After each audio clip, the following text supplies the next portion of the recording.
no Salmo 46.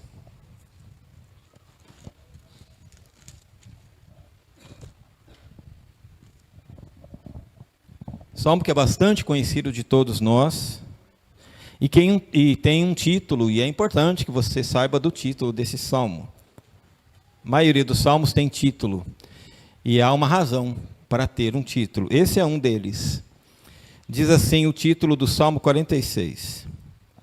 Para o mestre de música, dos coraitas, para vozes agudas, um cântico.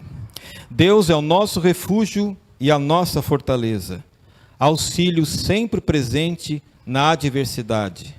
Por isso não temeremos, ainda que a terra trema e os montes afundem no coração do mar, ainda que estrondem as suas águas turbulentas e os montes sejam sacudidos pela sua fúria. Há um rio cujos canais alegram a cidade de Deus, o santo lugar onde habita o Altíssimo. Deus nela está, não será abalada. Deus vem em seu auxílio desde o romper da manhã. Nações se agitam, reinos se abalam. Ele ergue a voz e a terra se derrete. O Senhor dos exércitos está conosco. O Deus de Jacó é a nossa torre segura. Venham, vejam as obras do Senhor, seus feitos estarrecedores na terra. Ele dá fim às guerras até os confins da terra. Ele quebra o arco e despedaça a lança. Destrói os escudos com fogo. Destrói os escudos com fogo. Parem de lutar. Saibam que eu sou Deus. Serei exaltado entre as nações. Serei exaltado na terra. O Senhor dos exércitos está conosco. O Deus de Jacó é a nossa torre segura. Vamos orar, queridos. Pai de amor, obrigado por seres nossa torre segura, a nossa fortaleza nos momentos de adversidade. Senhor, estamos todos aqui diante da Tua palavra e do Teu Espírito. E a nossa oração agora, faças por nós o que nós jamais poderemos fazer por nós. Que o Teu Espírito venha falar conosco no íntimo da nossa alma. Ali onde há aquele espaço entre juntas e medulas, no mais íntimo, no mais profundo, transforma o nosso coração e ajuda-nos a todos aqui a realmente descansarmos no Senhor, com a nossa alma sossegada em Tua presença, em nome de Jesus, amém. Queridos, esse salmo, que é bem conhecido de todos nós, ele serviu de tema de inspiração para Martinho Lutero. Quando Martinho Lutero começou o movimento de rompimento com o catolicismo, um movimento que ficou conhecido como Reforma Protestante. E Lutero compôs um hino, como você sabe, que nós cantamos todo dia da Reforma Protestante, que é o hino Castelo Forte. Pois bem, o hino Castelo Forte foi inspirado no Salmo 46. E você se lembra como começa o Castelo Forte? Castelo forte é o nosso Deus. E o Salmo diz, o Senhor é o nosso refúgio e a nossa fortaleza, ou o nosso castelo forte. Castelo forte é o nosso Deus, espada e bom escudo, com seu poder defende os seus em todo transe agudo. Mas quando você lê o título, você vai perceber que o Salmo 46 foi escrito pelos filhos de Coré, o que é surpreendente. Você sabe quem foi Coré. Você volta às páginas do Velho Testamento, você vai se lembrar que Coré foi um dos homens que criou um movimento de rebelião no deserto contra Moisés, instigando o povo a voltar para o Egito. E Coré, por causa dessa rebelião, foi castigado por Deus, juntamente com os outros que faziam parte desse movimento de rebeldia. A Bíblia diz que a terra abriu-se, e eles foram engolidos pela terra, juntamente com todos os que eram seguidores dessa rebeldia, e os 3 líderes dessa rebeldia eram Coré, Datã e Abirão. Então não coloque esses nomes nos seus filhos, porque são nomes ruins, que foram tragados pelo seu pecado e tragados pela terra. Mas o Coré, esse mesmo rebelde que foi engolido pela terra por causa do seu pecado, ele teve filhos. E os filhos de Coré não seguiram a rebelião do seu pai. Eles se tornaram músicos no templo. Por isso esse salmo é dos filhos de Coré. Apesar de quem tiveram aquele pai ruim, pecador, os filhos foram adoradores do templo. Os filhos de Coré compõem esse salmo. E o Salmo 46, você percebe também no título, ele foi composto para ser cantado com vozes de soprano, ou vozes agudas, como diz aí. Esse cântico era entoado nos cultos, quando o povo de Deus se reunia, como nós estamos fazendo nessa noite. E o texto começa dizendo: Deus é o nosso refúgio e a nossa fortaleza. E isso se repete 3 vezes no Salmo, no verso 1, verso 7 e verso 11. E como o Salmo é, na verdade, um cântico, ele se divide em 3 estrofes. A primeira estrofe, do verso 1 a 3, fala da confiança do Senhor nas horas de perigo, porque na hora da adversidade o Senhor é um castelo forte, é uma rocha, um rochedo seguro. A segunda estrofe, do verso 4 a 7, fala da presença do Senhor, diz quem Deus é. E por ser quem Deus é, Ele proporciona livramento e proteção. E a terceira estrofe, do verso 8 a 11, fala de um rio, o rio que alegra a cidade de Deus, que na verdade é o Espírito Santo que flui e que concede a paz, naquela mesma palavra que Jesus diz: quem crer em mim, do seu interior fluirão rios de água viva. Portanto, Deus é aquele em quem nós podemos confiar nos momentos difíceis, porque Deus é a nossa fortaleza. Agora, qual teria sido o motivo para inspirar os coraitas a escreverem esse salmo? Alguns teólogos acreditam que o Salmo 46 foi escrito após Deus promover um grande livramento para Israel de uma guerra onde eles estavam em desvantagem. Isso acontece quando, lá é narrado em Isaías 36 e 37, o rei da Assíria, chamado Senaqueribe, resolve fazer uma ameaça ao rei de Israel, o rei de Judá, dizendo que vai invadir a terra em um número de exércitos muito mais poderosos, mais bem armados e fortes. E ele envia uma mensagem para o rei Ezequias, uma carta aberta, uma circular, onde a carta diz o seguinte para o povo: não deixem que Ezequias os engane, ele não poderá livrá-los. Não deixem Ezequias convencê-los a confiar no Senhor, quando ele diz: certamente o Senhor nos livrará. Ezequias recebe essa carta de ameaça de Senaqueribe, o rei assírio.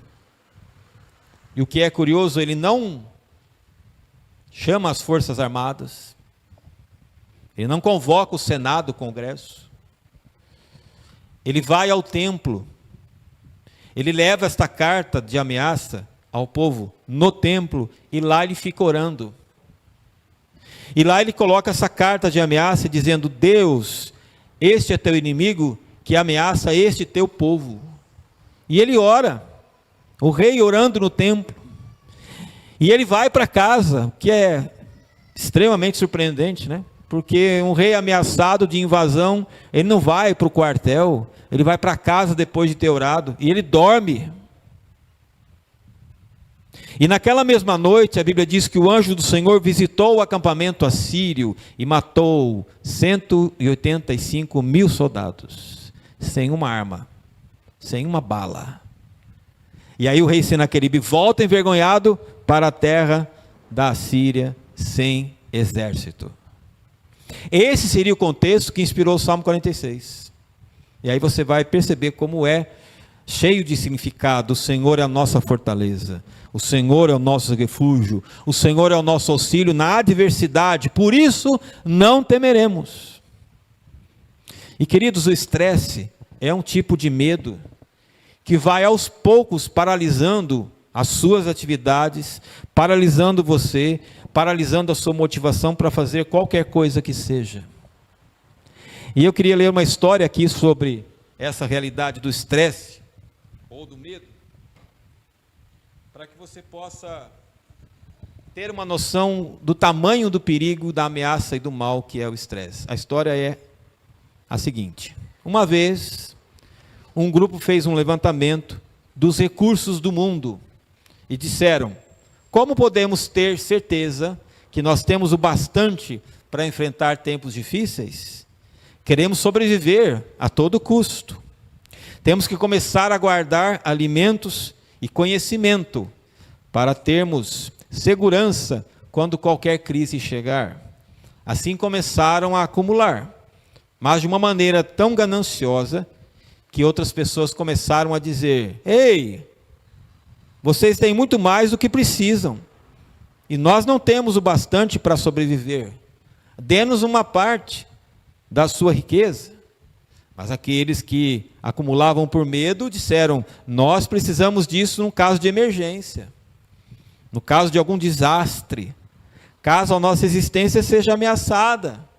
Mas os outros disseram: mas nós estamos morrendo, por favor nos dê comida, recurso, conhecimento, para que nós possamos sobreviver. Não podemos esperar depois, temos que comer agora. Assim aqueles que ficaram ou acumularam, ficaram ainda com mais medo de que os famintos atacassem e disseram: temos que construir muros para guardar nossa riqueza, assim ninguém tira nossa riqueza de nós. E construíram muralhas tão altas que nem podiam ver mais nada por causa delas. E o medo continuava a crescer.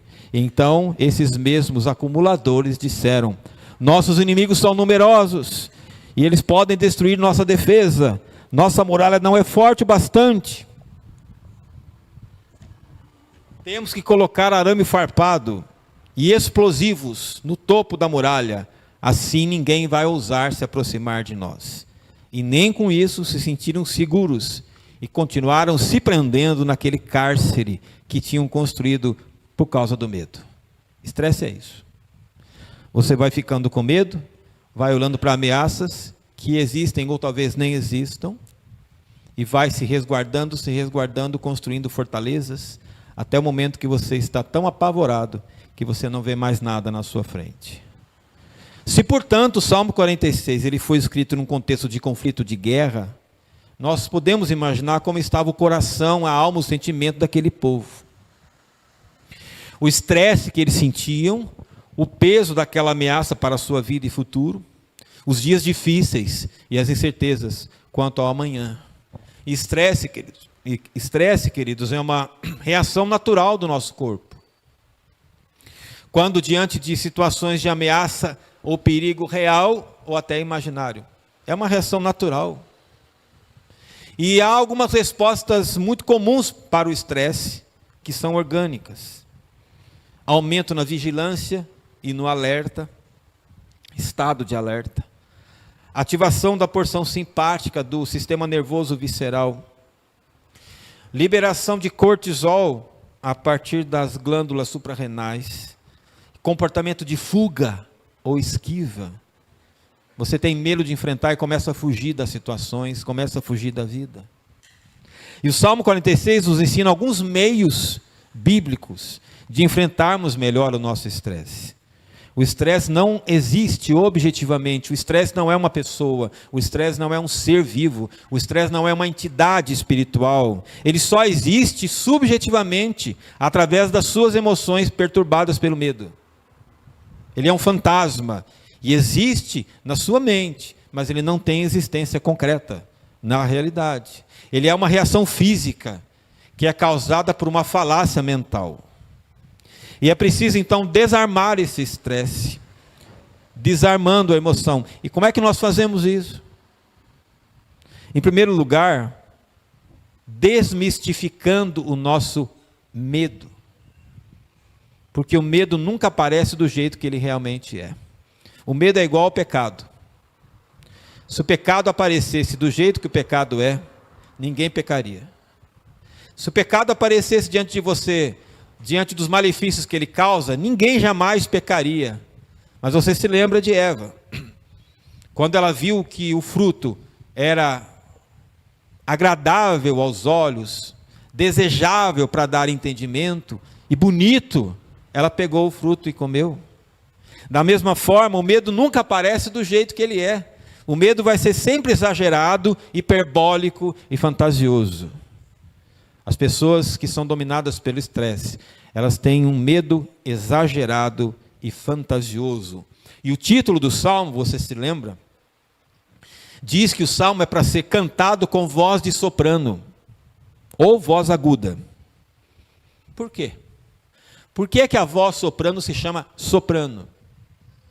Simplesmente porque a voz soprano tem a característica de se assemelhar a instrumento de sopro, como o saxofone. Agudo. Então o Salmo 46, ele serve de melodia que deve ser cantada em alta voz, em alto timbre, ou seja, deve soar mais alto do que aquilo que é descrito no Salmo, ou no verso 1 do Salmo 46. Porque o Salmo diz: Deus é o nosso refúgio e fortaleza, auxílio presente na adversidade. Então que seja cantado em voz alta, mais alto isso, Deus é o nosso refúgio e não a adversidade. Que seja mais alto o refúgio do que a voz da adversidade. De forma que quando o medo chegar e criar o estresse, grite mais alto: Deus é o nosso refúgio. Lembre-se de quem Deus é. E lembre-se em quem você crê, porque o seu medo nada mais é que fantasia. Deus existe. Deus é real. Então que a confiança em Deus seja maior que o seu medo. E o que é a adversidade? A adversidade é tudo que seja perigoso. E nessa categoria estão incluídos medos reais e medos imaginários.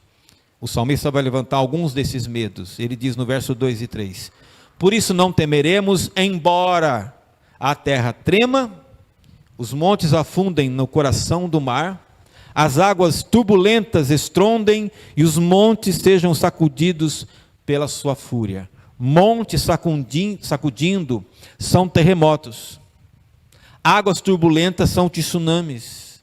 O salmista diz: ainda que os elementos da natureza sejam perturbados e coloquem populações em risco, ainda assim Deus é o nosso refúgio e fortaleza, socorro bem presente nos terremotos e tsunamis.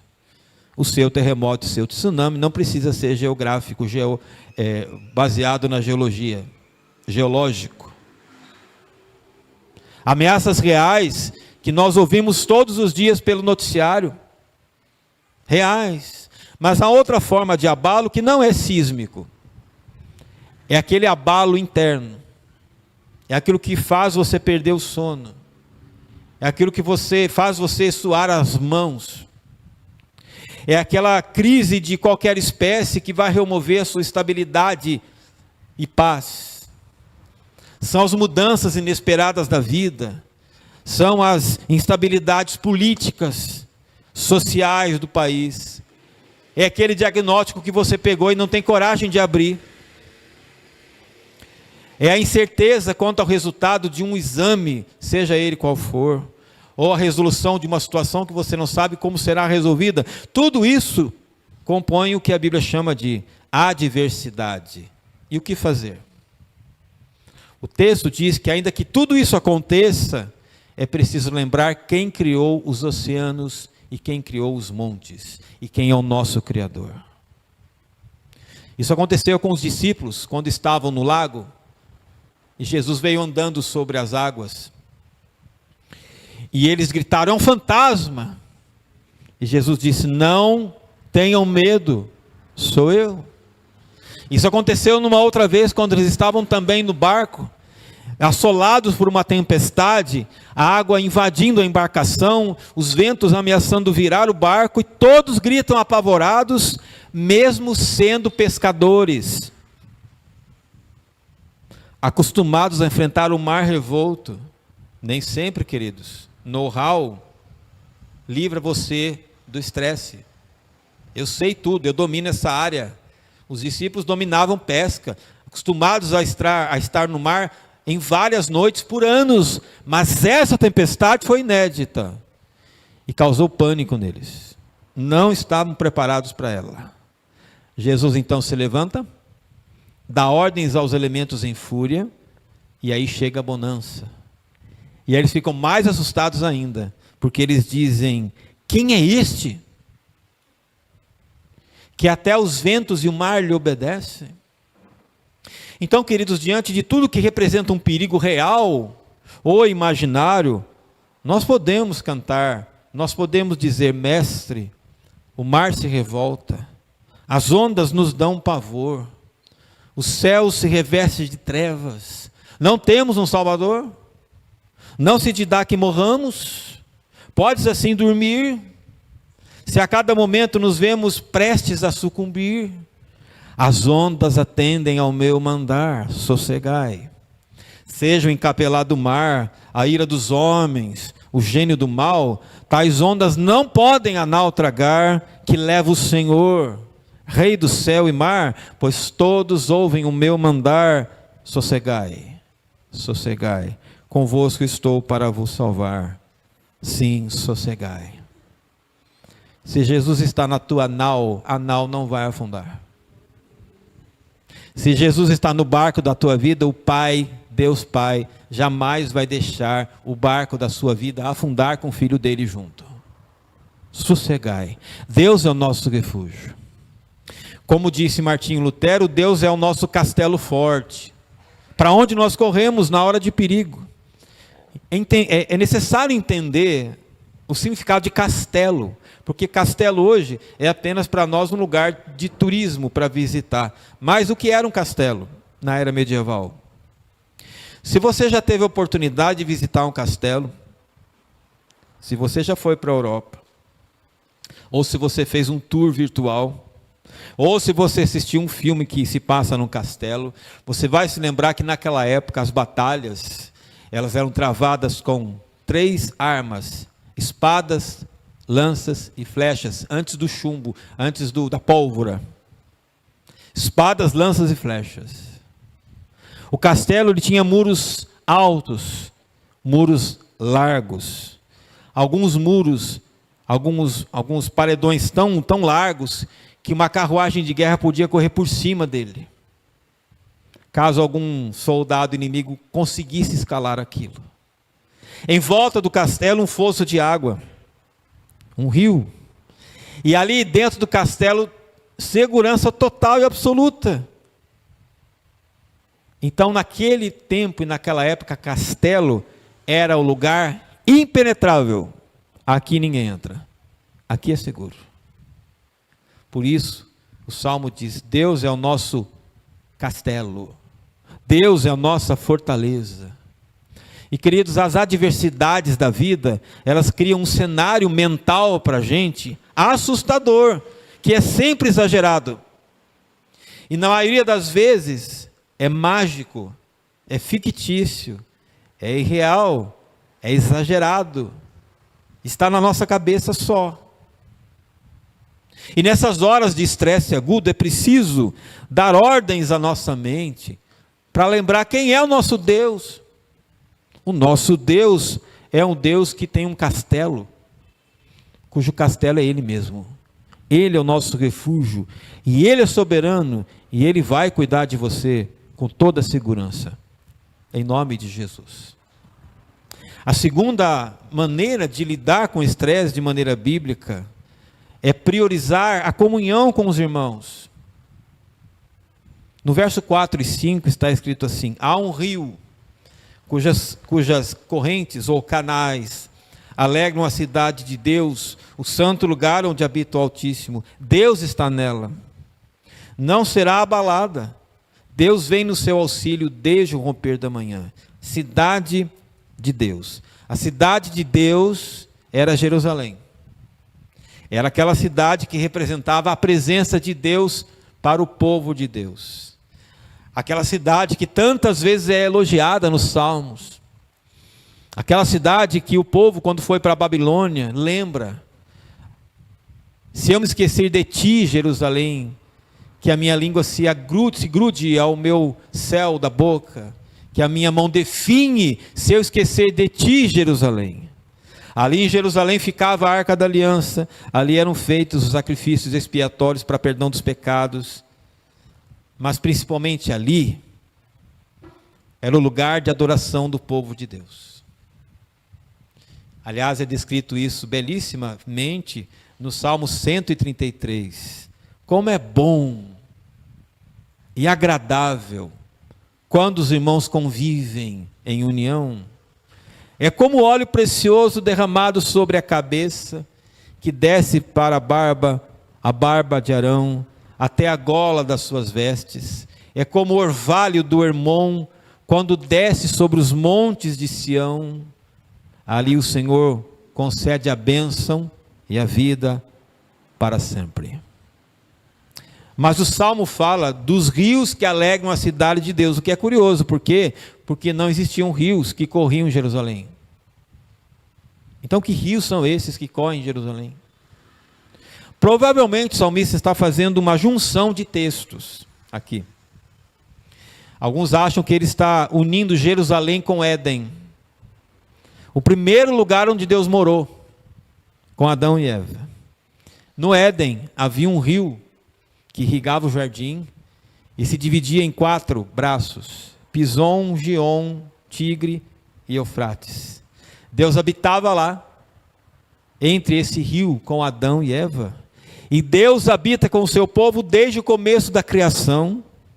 E Deus habitará conosco, com o seu povo, até o final da nossa vida. E Ezequiel, você se lembra? Ele teve uma visão. Ele foi levado ao templo de Deus, e ele percebeu que do templo de Deus, debaixo do altar, começou a sair uma aguinha, que escorria pelo templo, e que saía pela porta. E ao sair para a porta e começar a correr, começou a aumentar o volume. E aí já dava nos pés dele, as águas davam nos pés, nos artelhos, nos joelhos, no lombo, e chegou a virar um rio, que não podia mais se atravessar, e esse rio curava tudo que encontrava pelo caminho. Esse rio, que está na cidade de Deus, é o próprio Deus na pessoa do seu Espírito Santo, que é o rio de Deus, que traz cura, que traz restauração, porque Deus está na sua cidade. E quem é a cidade de Deus se não a igreja, queridos? Por isso que Deus está na igreja. O rio de Deus está na igreja, Deus está no meio dela, ela não será abalada. É por isso que aconteça o que acontecer com a igreja de Jesus, as portas do inferno não prevalecerão contra ela. Porque Deus está no meio dela, não será abalada. E Deus se fará presente, a despeito do que aconteça em nós, ou fora de nós. Porque aquele que começou a boa obra em nós há de completá-la, até o dia da vinda de Jesus. Jesus diz que um pardal não cai no chão sem o conhecimento do nosso Pai. E até mesmo os cabelos da nossa cabeça, até você que não tem mais nenhum, Deus já sabe, contou cada fio de cabelo da sua cabeça, e por isso não tenha medo. Se Deus é capaz de detalhes a esse nível, fio de cabelo tem uma espessura milimétrica, que eu não sei a medida.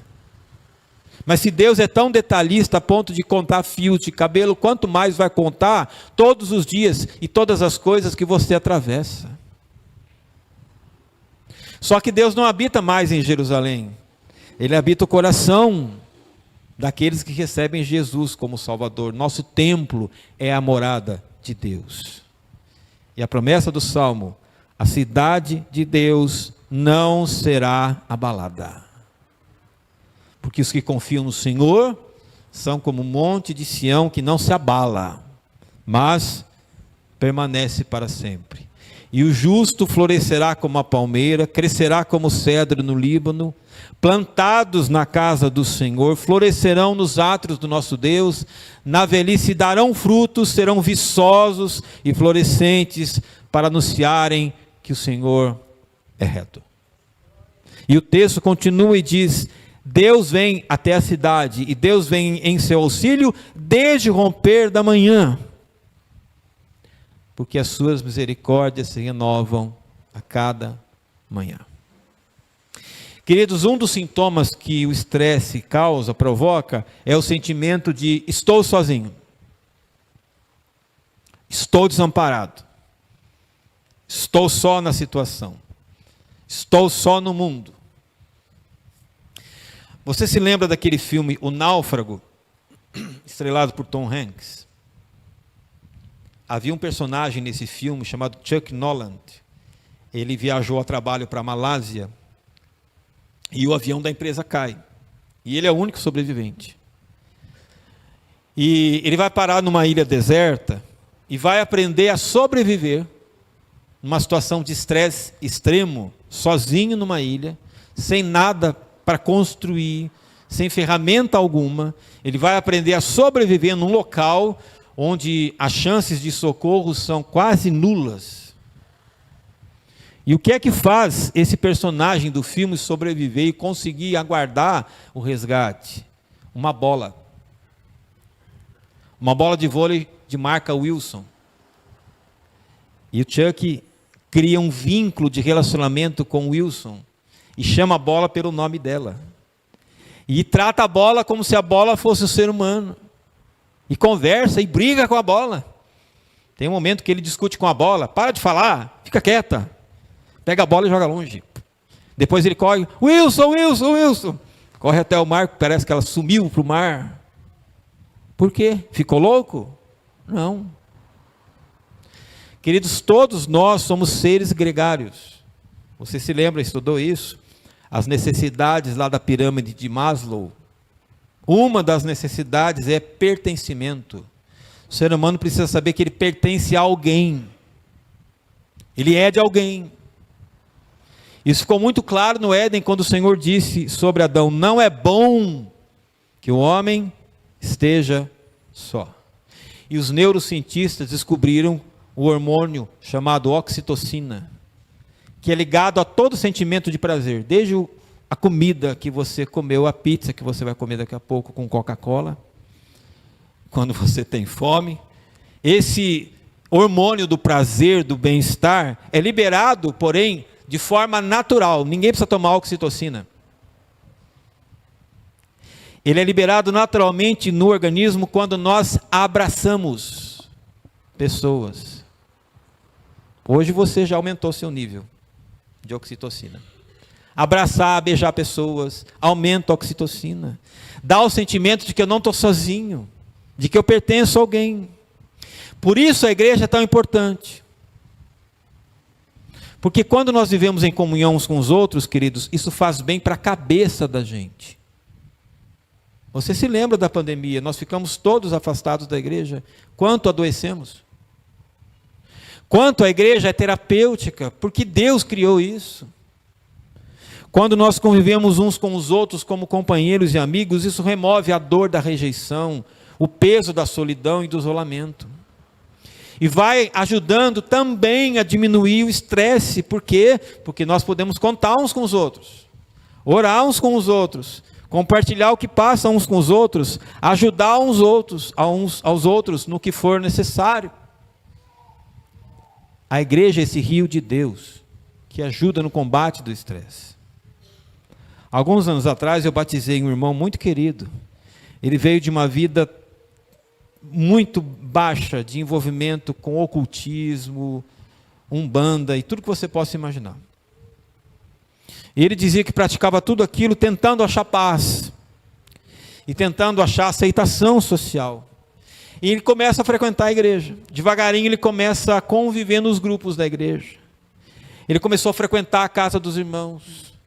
E ele adotou emocionalmente, ele era sozinho, um casal da igreja, como se fossem seus irmãos de sangue. Ele tem família, tinha família, tem família. Mas ele disse: minha família é essa aqui.